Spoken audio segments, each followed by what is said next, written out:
It is now time for the rundown, and obviously all eyes this weekend were on Premiership Rugby Round 11, and especially one game in particular. No spoilers here with my jersey here. Northampton Saints coming from 26 points down at Sandy Park to beat Exeter Chiefs. I did tell Will that they had a shot. He didn't believe me.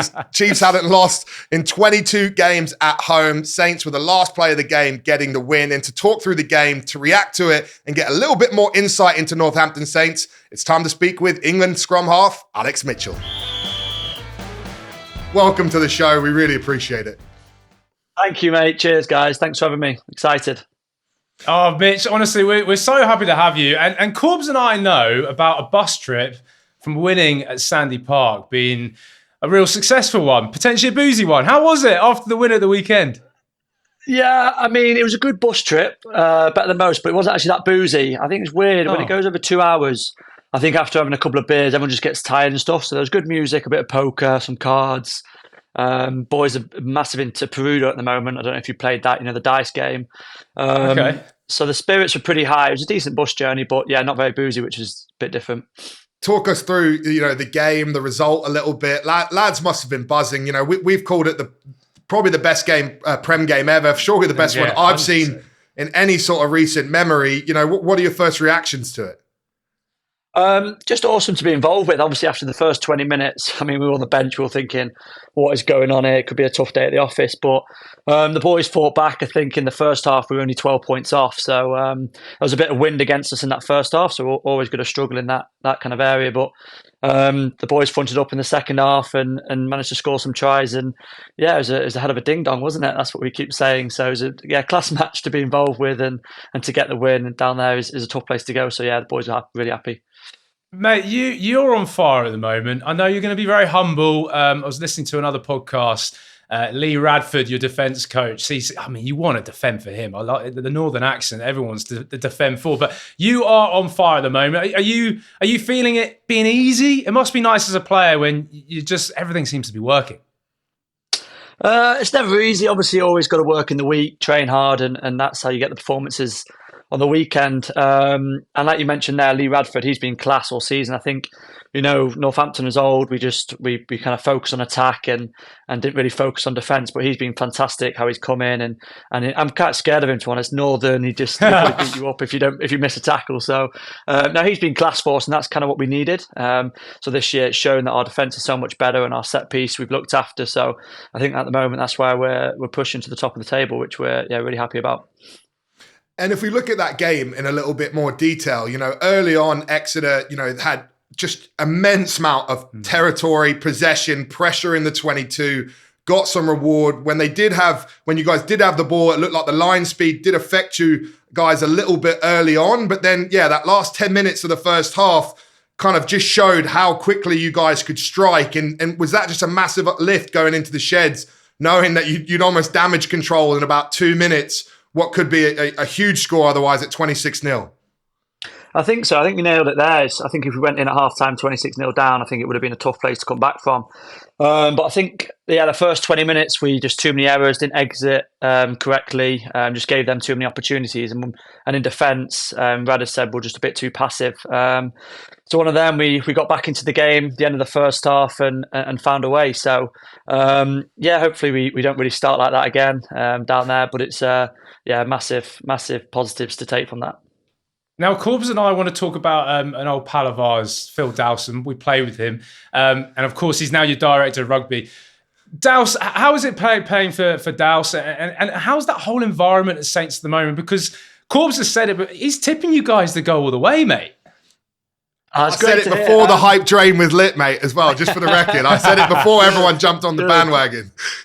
No, we're top. No, he's been class. Obviously, you guys know Douse, and he's such a good bloke on and off the field, and he's a great motivator, great talker. So he's been fantastic for us, and he's really got a good balance of kind of being a good player manager as well, which is obviously big. Obviously, with a big squad, you're dropping boys, you're bringing boys in.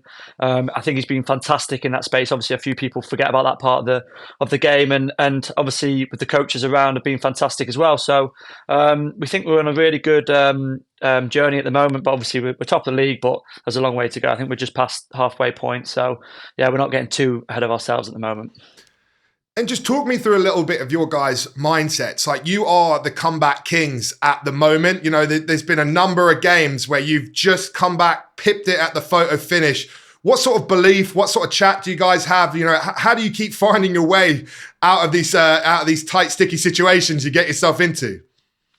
I think we just have massive confidence in the squad at the moment. I mean, I speak to the fans after games and they're like, why are you doing this every week? Because literally every game is within 7 points, which we obviously want to beat everyone by 40 points, but it's like that. Obviously, the competition's so tough. But I think within the squad, when it gets down to the last 10 minutes, we actually fully believe this year that we've got the confidence in our squad, in our game, that we're actually going to see out this game, whether we're ahead or behind. So we've got the game to do both. So, yeah, that confidence is massive. And obviously, when you're winning, your belief is there and you feel like you can go on and do more. So we're really happy in that space. And, yeah, hopefully it keeps going. Well, we talked earlier about your confidence, because I literally do think you're the best scrum half in England at the moment, mate. I'm putting that on you. The Six Nations is pretty round the corner. That must be in your sort of thinking. What are you wanting that 9 jersey and that Six Nations to stamp your authority? You had a really good World Cup, mate. So is it all about, you know, your performances now setting you up for that England starting 9? I think so, yeah. Obviously, that's always my dream, to try and push on to the international level and get that starting 9 shirt. Obviously, to be on the World Cup stage was an awesome experience, and to be involved with that. But for me, I just try and take it week by week. Obviously, it's such a cliche answer, isn't it? But I really do. So I'll look after Bayonne this week and look after Europe. And then if my performances are good enough, and then obviously get selected in the squad, and then go from there when I'm in the squad, obviously try and perform and train well, and then push for that 9 jersey. So, yeah, obviously in the future, obviously it's once something I look at, and you want to be playing for England and starting for England. It's a dream, isn't it? So, but I kind of let that look after itself and look after the performances at Northampton first. And while we talk about England, there's a number of guys, I think, in the Saints jerseys who are putting their hands up. I think one of the things that I love about the Saints is how many homegrown English players, mainly through the academy, picked up a couple guys like a Finn Smith and a few from London Irish as well. But you've got such a strong England contingent. Guys like Tommy Freeman have got to have put their hand up as well in the mix. Just touch a little bit on some of those boys. Yeah, I think they've all been fantastic. I think the best thing is it's a really close group, and we obviously, a lot of us have come through the academy together. Obviously, you remember the Wanderers. We won 2 A-Leagues back in the day, and those are the days. But obviously, there's a lot of boys in that core group that are still there today. And yeah, we all came through the academy. We're all really close mates.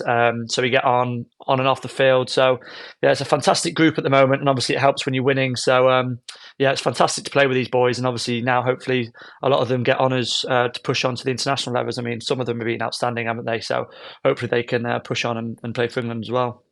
Can you convince Finn Smith to go and play for England? I'm hearing a lot about talk of him going to Scotland. He's on fire, your fellow halfback partner.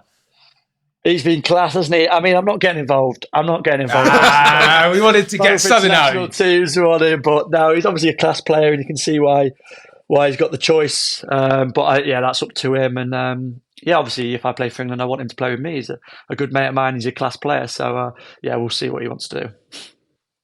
And then obviously we touched a little bit on Douse, but is he harnessing his inner Jim Malander as well? Obviously, I see a lot of similarities to that successful rise of Saints sort of in the earlier part of 2012 onwards. Is he summoning that Jim Malander spirit in the club or what?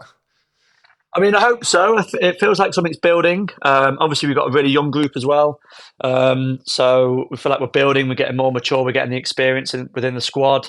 And obviously the dream is to win a Premiership and try and win Europe as well. And obviously, in 2014, 2015, it's obviously a massive thing. The town they get massively behind you, and it's a fantastic place to play. So that's the main goal, to try and get a home semi-final. And if you have a home semi-final at Franklin's Gardens, I mean, you know what it's like. It's an unbelievable atmosphere, isn't it? So they're the 16th man, and hopefully then we get a win, and then anything can happen in the final. So yeah, that's the main goal, and yeah, we just need to keep pushing forward now. Mitch, it's all in front of you, buddy. Just in the Saints jersey, in the England jersey, new contract as well, big money bags. I'm hearing, is that right? It's okay, guys. Ryan Shaheen told me it was all him, mate. It was all him. It really was. I literally let him do that stuff and I try and concentrate on the rugby. So, no, obviously really happy to stay at Saints. It was an easy decision to try and stay in England and stay with this core group. And like I said, I feel like we're building something. So it was, such an easy decision. And really happy to be staying. Awesome, mate. Well, it was a pleasure to speak to you. Good luck with everything this week in the Champions Cup, and then good luck, hopefully, with England in the Six Nations. Cheers, guys. Thanks for having me. Take care. Cheers, Mitch. Cheers, boys.